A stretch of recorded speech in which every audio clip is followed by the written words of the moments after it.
Pada tahun 1921, sebuah teknik napas kuno ditemukan di sebuah biara terpencil di Tibet. Lalu pengetahuan itu seperti sengaja tenggelam selama lebih dari 100 tahun. Alasannya sederhana, teknik ini dianggap terlalu kuat.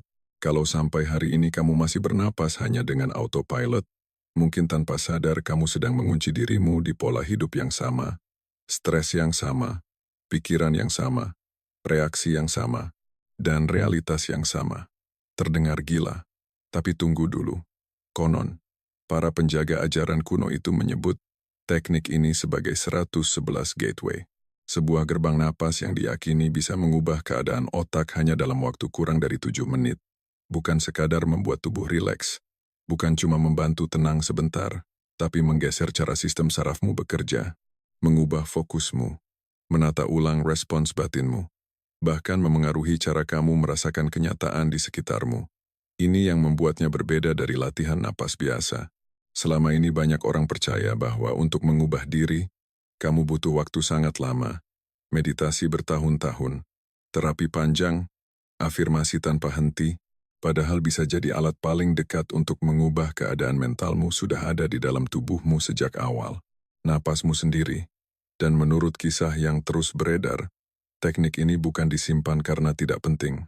Justru sebaliknya, karena jika seseorang tahu cara mengatur napas dengan tepat, ia bisa belajar mengatur ketakutan, kejernihan, fokus, dan arah energinya sendiri. Itu berarti ia menjadi lebih sulit dikendalikan oleh tekanan, panik, dan kebisingan dunia luar. Disinilah semuanya mulai terasa serius. Karena yang paling menakutkan bukanlah fakta bahwa teknik ini pernah ada. Yang paling menakutkan adalah kemungkinan bahwa pengetahuan seperti ini sudah lama ada, tetapi tidak pernah benar-benar diajarkan kepada kebanyakan orang. Dan ada satu bagian yang dianggap paling penting dari semuanya.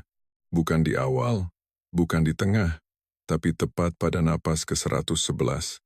Disitulah, menurut banyak catatan lama, sesuatu mulai berubah. Anda mau saya lanjut menulis bagian 2 tidak?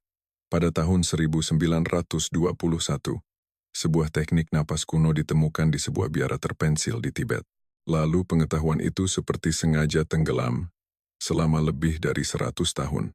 Alasannya sederhana, teknik ini dianggap terlalu kuat. Kalau sampai hari ini kamu masih bernapas hanya dengan autopilot, mungkin tanpa sadar kamu sedang mengunci dirimu di pola hidup yang sama, stres yang sama, pikiran yang sama, reaksi yang sama, dan realitas yang sama. Terdengar gila, tapi tunggu dulu.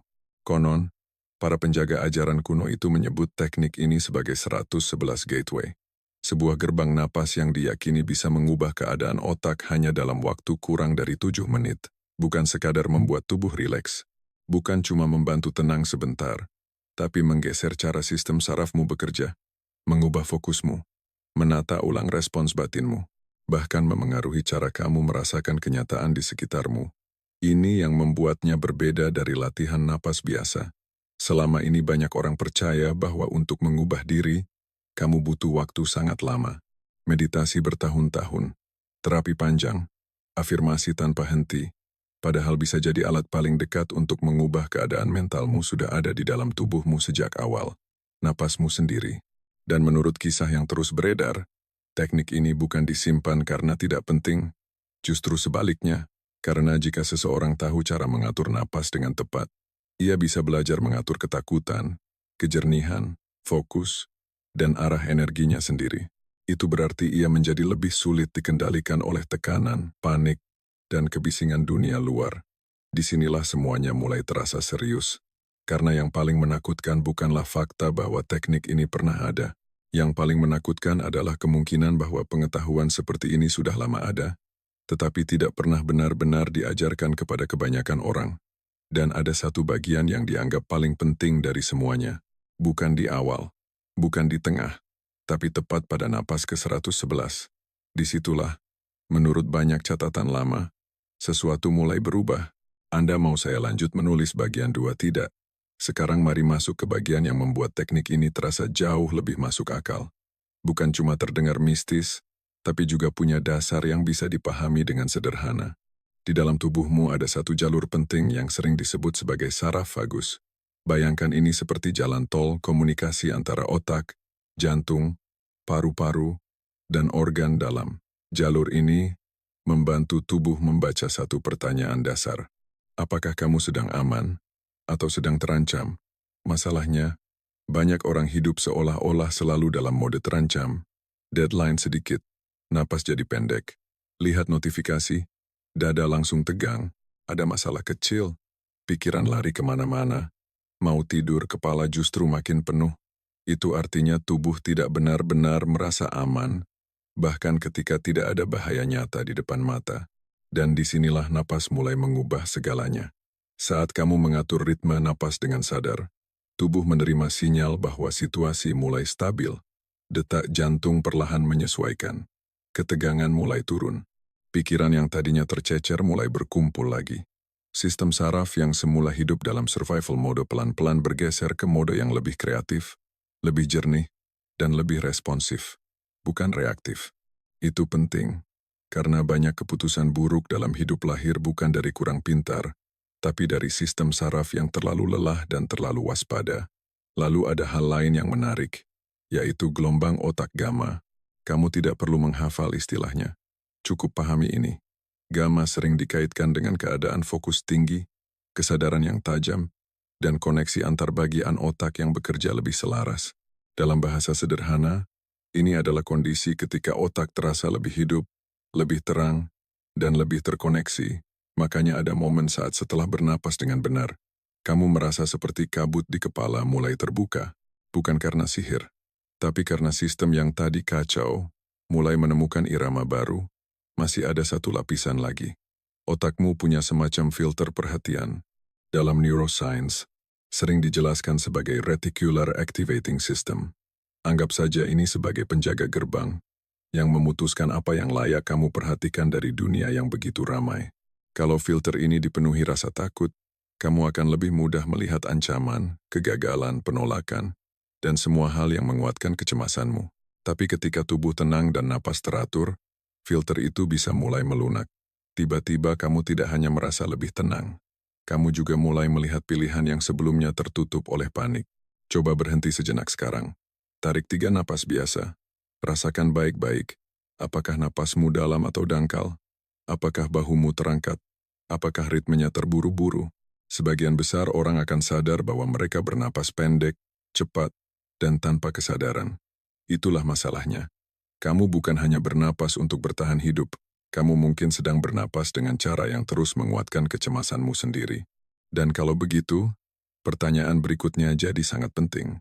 Kalau pola napas bisa mengunci keadaan mentalmu, apa yang terjadi ketika kamu mengubahnya dengan teknik yang tepat? Jawabannya membawa kita ke inti dari teknik ini, yaitu asal-usul simbol 111 dan alasan kenapa pola ini dianggap berbeda dari latihan napas biasa. Dalam catatan yang dikaitkan dengan penemuan di biara Tibet pada tahun 1921, ada satu ukiran yang terus muncul berulang kali. 3 gerbang, 1 napas, dunia yang tak terbatas. Bagi para penjaga ajaran itu, 111 bukan angka acak. Angka ini melambangkan penyelarasan.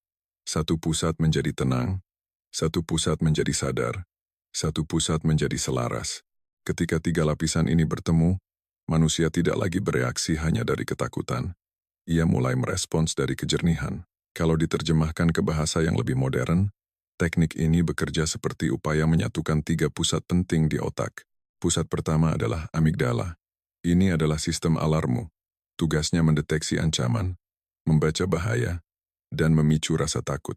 Pusat kedua adalah korteks prefrontal. Inilah bagian yang membantumu berpikir jernih, mengambil keputusan, menahan impuls, dan melihat jangka panjang. Pusat ketiga adalah anterior cingulate. Bagian ini berperan dalam perhatian, pengaturan emosi, dan kemampuan berpindah dari satu keadaan mental ke keadaan lain. Masalahnya, pada banyak orang, 3 bagian ini tidak bekerja dalam ritme yang sama. Alarm menyala terlalu keras, fokus mudah pecah, emosi naik turun. Akibatnya, hidup terasa penuh, berat, dan gampang bikin kepala kacau. Teknik 111 dirancang untuk membantu 3 pusat ini masuk ke pola yang lebih sinkron. Saat sinkronisasi mulai terjadi, pikiran terasa lebih tenang, perhatian lebih terkumpul, dan reaksi emosional tidak lagi meledak terlalu cepat. Sekarang masuk ke praktiknya. Tahap pertama adalah aktivasi. Tarik napas selama 4 hitungan. Lakukan lewat hidung.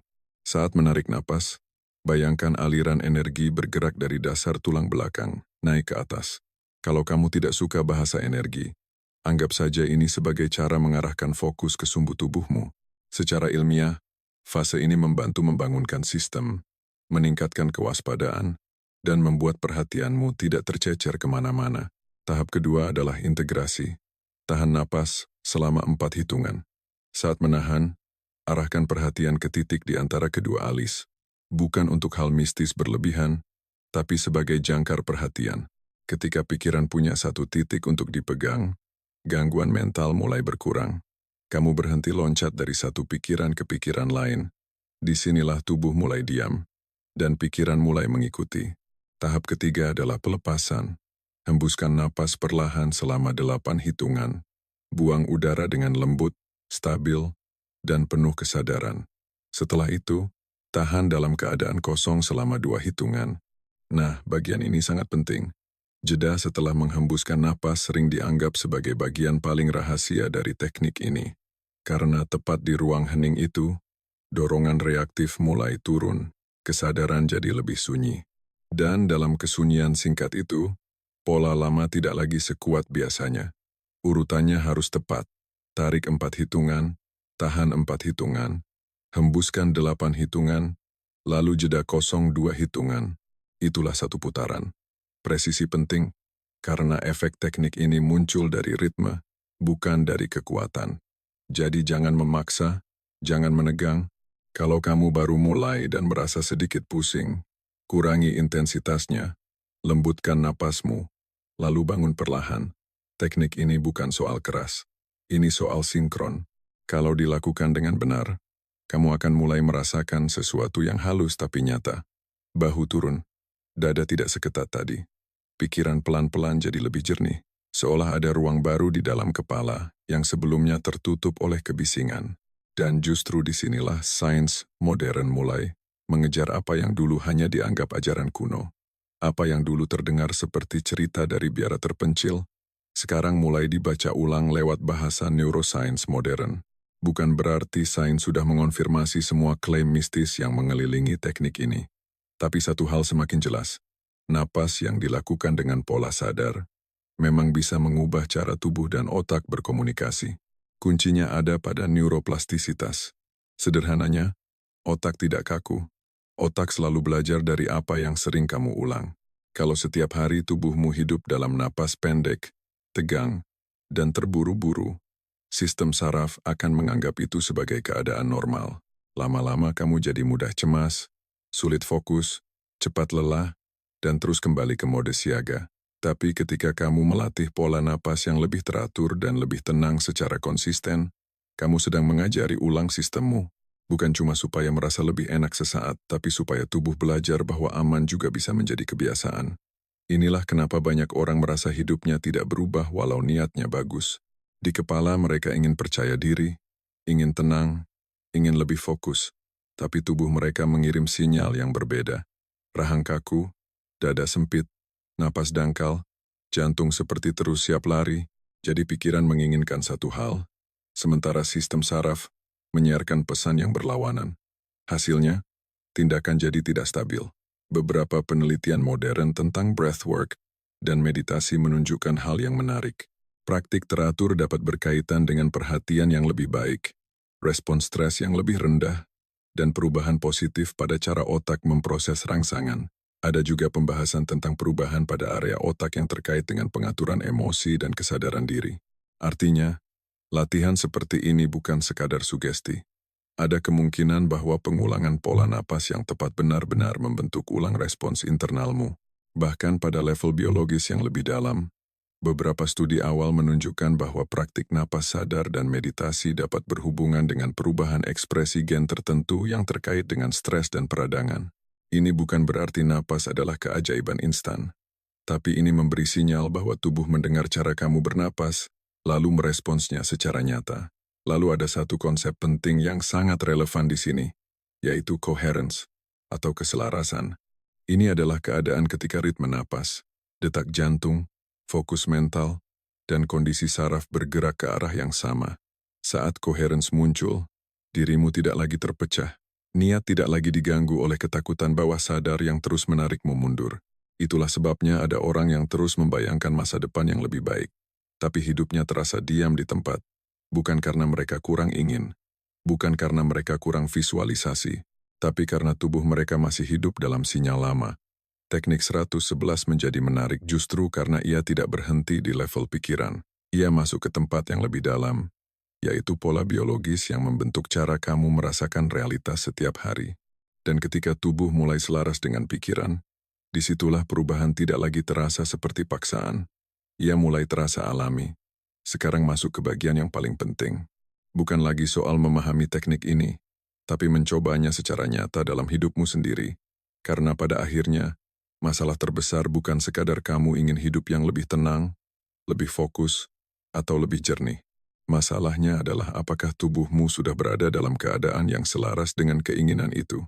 Kalau pikiranmu ingin maju tapi sistem sarafmu masih hidup dalam mode ancaman, kamu akan terus merasa tertahan tanpa tahu penyebab pastinya. Disinilah teknik 111 bekerja dengan cara yang sangat menarik. Teknik ini membantu menciptakan keadaan ketika pikiran, emosi, perhatian, dan napas tidak lagi saling bertabrakan. Semuanya mulai bergerak ke arah yang sama. Saat itu terjadi, kamu tidak lagi merasa seperti sedang melawan dirimu sendiri. Kamu mulai merasakan satu bentuk keselarasan yang tenang, tapi kuat. Kalau kamu serius ingin mengujinya, lakukan tantangan 7 hari. Sederhana saja. Mulai besok pagi, sebelum menyentuh ponsel, sebelum membuka notifikasi, sebelum membiarkan dunia luar masuk ke kepalamu, duduklah di tempat yang tenang. Sisihkan 7 menit. Lalu lakukan pola napas ini dengan urutan yang sama setiap hari. Tarik napas 4 hitungan. Tahan 4 hitungan. Hembuskan 8 hitungan. Diam dalam ruang kosong 2 hitungan. Ulangi dengan lembut, stabil, dan tanpa memaksa. Jangan buru-buru mencari pengalaman dramatis. Jangan menuntut keajaiban pada hari pertama. Yang perlu kamu lakukan hanyalah mengamati, karena perubahan yang paling nyata sering datang dengan cara yang halus. Mungkin kamu tidak langsung merasa seperti orang baru, tapi bisa jadi kamu mulai tidur lebih dalam. Pikiran tidak terlalu bising saat malam. Tubuh tidak mudah panik ketika ada tekanan. Saat ada masalah, reaksimu sedikit lebih lambat, tapi justru lebih matang. Saat berbicara dengan orang lain, kamu lebih hadir. Saat bekerja, fokusmu tidak mudah pecah.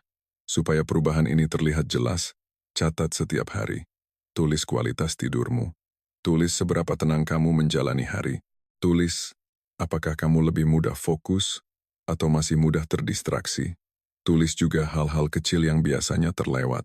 Percakapan yang terasa lebih lancar. Keputusan yang terasa lebih tepat. Ide yang datang lebih jernih. Atau mungkin perasaan lega yang muncul tanpa alasan besar. Semua itu penting, karena transformasi tidak selalu datang sebagai ledakan. Kadang ia datang sebagai hidup yang pelan-pelan tidak terasa seberat dulu. Dan ada satu hal lagi. Banyak orang mengira teknik ini hanya soal ritme napas. Padahal semakin lama kamu melakukannya, kamu akan mulai sadar bahwa yang berubah bukan hanya tubuhmu. Cara kamu merespons realitas juga ikut bergeser.